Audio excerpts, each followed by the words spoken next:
So good morning to everyone.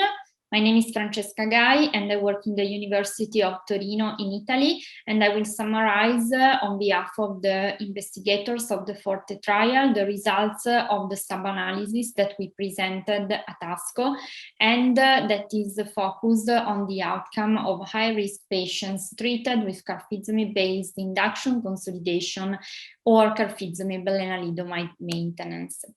This analysis is based on the patients enrolled in the FORTE study, that is a trial for newly diagnosed patients that enrolled 474 patients.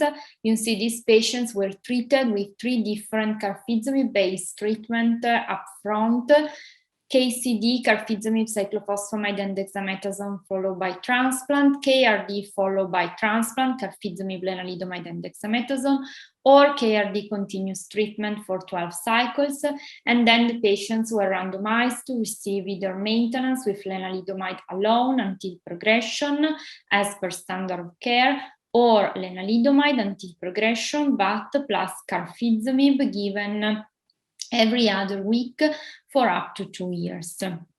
We focused on the outcome of patients according to risk group, and as you can see, we analyze all these chromosomal abnormalities: translocation 414, translocation 1416, deletion 17p, deletion 1p, gain 1q, and amplification 1q.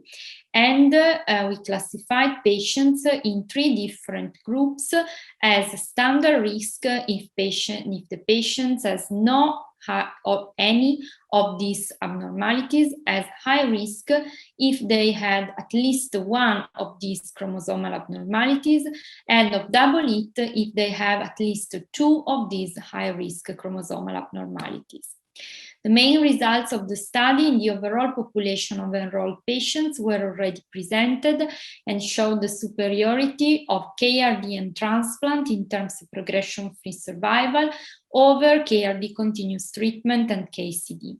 Also, we showed that there was a significant benefit in terms of progression-free survival for patients randomized to carfilzomib and lenalidomide maintenance over lenalidomide alone. Now, looking at the outcome according to the different groups of patients, you see that the benefit for KRD and transplant was seen in standard risk patients, but also in high risk and double hit patients, with standard risk patients having a 4-year progression-free survival of 80% and high risk and double hit patients around 60%. The benefit for KRD and transplant was seen also in the small subgroups of patients analyzed by the presence of specific high-risk chromosomal abnormalities, single abnormalities. So you see a benefit in deletion 17p, in deletion 1p, and in gain 1q. No benefit was seen in patients with amplification 1q with any of these regimens. And these patients were the ones with the poorest outcome in the trial. Also, we saw that KRD and transplant induced a higher rate of sustained MRD negativity compared with the other 2 arms, KRD continuous treatment and KCD and transplant. Particularly, the difference was evident if we look at the double hit group. Nevertheless, those patients who achieved MRD negativity and sustained MRD negativity for at least 1 year, regardless of the risk, so even if they were high risk or double hit, they have a very good outcome with a progression-free survival at 4 years approaching 85%, again supporting the prognostic role of achieving and maintaining MRD negativity in all patients, but particularly in high risk. Regarding maintenance, we saw again the benefit of carfilzomib and lenalidomide in standard risk, but also in high risk and double hit patients, with standard risk patients having a remarkable 3-year progression-free survival of 90% from second randomization, and high risk and double hit patients of around 70%. benefit that again was seen in most of the subgroups according to specific high-risk chromosomal abnormalities, deletion 17p, deletion 1p, and gain 1q. Unfortunately, again, no benefit was seen in the group of patients with amplification 1q, who were those patients who definitely had the poorest outcome in the trial. So to conclude, KRDN transplant significantly prolonged the progression-free survival. This was true in the whole population of patients as well as in all subgroups, with standard risk patients having a 4-year progression-free survival from the first randomization, around 80%, but high-risk and double-hit patients around 60%.